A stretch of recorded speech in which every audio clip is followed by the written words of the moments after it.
para dai-nya Kementerian Agama, guru madrasahnya Kementerian Agama harus paham dulu moderasi beragama itu apa gitu. Identitas waria atau LGBT dalam konteks liberalisme, dorongannya adalah setiap identitas ini punya hak hidup yang sama dengan masyarakat normal. Kesimpulkan ada 4 tadi ya, soal kebangsaan, soal toleransi, anti kekerasan dan ramah atau akomodatif terhadap lokalitas. Ini yang penting juga nih Kak.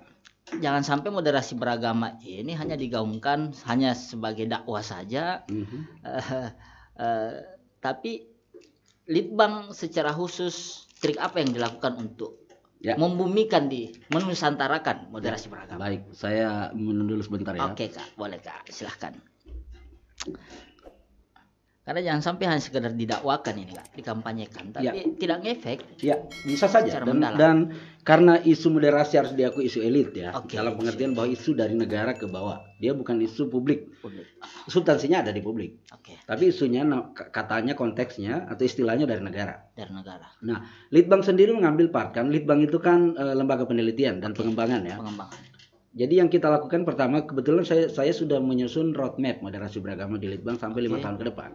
Tahun lalu kita mencoba mengumpulkan banyak perspektif setiap kelompok-kelompok sosial untuk melihat moderasi beragama. Hasilnya memang tidak banyak yang tahu istilah moderasi beragama itu. Tidak banyak Kak? Tidak banyak. Di Bantaeng saja khusus? Ya, sebagai istilah. Sebagai isi kalau dijelaskan, itu paling bilang. Dia paham nih kalau sudah langsung ke isi. Ternyata itu paling dibilang pisang hijau. Iya betul, ternyata isinya pisang tonji. Pisang tonji, kira-kira seperti itu. Betul, tapi sebagai bungkusan merek, mereka nggak tahu. Apa yang dibilang? Rata-rata ketika kita melakukan riset, teman-teman, para tokoh, pendidik dan sebagainya, apakah yang dibilang moderasi beragama? Tidak tahu. Artinya apa? Itu PR dari Kementerian Agama untuk lebih mensosialisasikan ini. Satu ya. Itu riset kita di tahun 2019 yang menunjukkan bahwa istilah ini masih sangat elitis. Tidak banyak yang tahu sebagai sebuah istilah, tetapi sebuah gagasan orang pada tahu tuh. Yang saya sebut tadi udah tidak ada yang tidak tahu. Semua sudah paham itu. Tapi ternyata itu dibungkus menjadi moderasi beragama. Oh begitu toh yang kamu maksud moderasi beragama. Kira-kira tantangan satu. Nah yang kedua, di tahun kedua ini kami mencoba menggunakan moderasi beragama sebagai cara pandang. Maka isu-isu penelitian ini, isu perempuan, isu difabel, gitu, isu-isu minoritas juga menjadi isu kita tahun ini. Jadi tidak, bagi kita sudahlah, mungkin istilah itu kelak nanti akan berganti, terserah. Tetapi fondasi yang 4 itu bisa menjadi nilai bersama gitu. Nah, yang ketiga yang dilakukan Litbang adalah membridging ya, menjembatani ide moderasi beragama ke publik. Salah satunya melalui diskusi tentu saja, menulis buku ya. Kita buat tahun 2019 itu cerita gambar untuk anak-anak, isinya tentang moderasi beragama, sejarah lokal dan sebagainya, tapi pakai lontara sedikit, ada lontaranya gitu. Ya, maksudnya adalah supaya anak-anak baru, anak-anak kita, anak-anak TK, SD, itu kan dari konteks lokalitas tuh, tersambung dengan lokalitasnya dengan melalui huruf lontara. Kemudian Zoom ya, via Zoom itu diskusi-diskusi dengan generasi muda kemarin.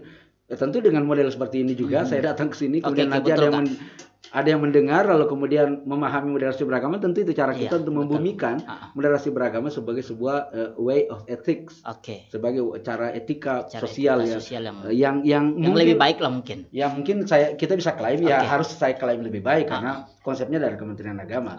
Nah sejauh itu kira-kira seperti itu yang dilakukan oleh Litbang. Kalau di Kementerian Agama secara umum memang meminta juga ketika Pak Suwai meminta tema podcast kita, memang itu tema besar Kementerian Agama dalam mungkin 2-3 tahun ke depan. Pengarus utamaan moderasi beragama di Kementerian Agama. Apa yang disebut arus utama? Jadi artinya gini, kan ada kanal-kanal tuh, kanal-kanal dan sebagainya. Katakanlah bayangkan saja bahwa ada cairan di satu baskom, lalu kita mau buat arus utama aja. Berarti lubangnya harus lebih lubang moderasi beragama itu harus diperbesar gitu, sehingga dia menjadi arus yang besar. Jangan sampai lubangnya kecil tuh, arus kecil tuh. Betul. Dalam pengertian bahwa para dai-nya Kementerian Agama, guru madrasahnya Kementerian Agama harus paham dulu moderasi beragama itu apa gitu. Lalu kemudian menggunakan itu di dalam di dalam mengajar, kemudian dan di tempat dia berada, para dai di mimbar, para guru di masjid, para pendeta di gereja, para bante di pura dan sebagainya. Semua tokoh agama yang bagian dari yang sadar bahwa pentingnya kemanusiaan berbasis agama di Indonesia harus ikut bergerak bersama gitu. Nah kira-kira kalau part litbang ya seperti tadi itu penelitian dan pengembangan. Karena kami tugasnya kan membuat wacana. Oke. Kita Artinya tidak. ini gerakan hayo-hayo.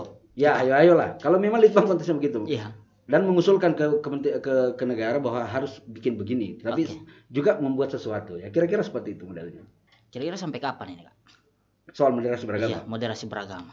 Sebenarnya gini, kalau soal istilah bisa saja rezim ini berganti, istilah itu berganti. Tapi soal gagasan itu tidak akan mungkin berganti. Iya. Karena yang saya sebut dengan nasionalisme itu adalah gagasan awal kita. Awal dari dulu. Soekarno juga sudah menggagaskan Iya. itu.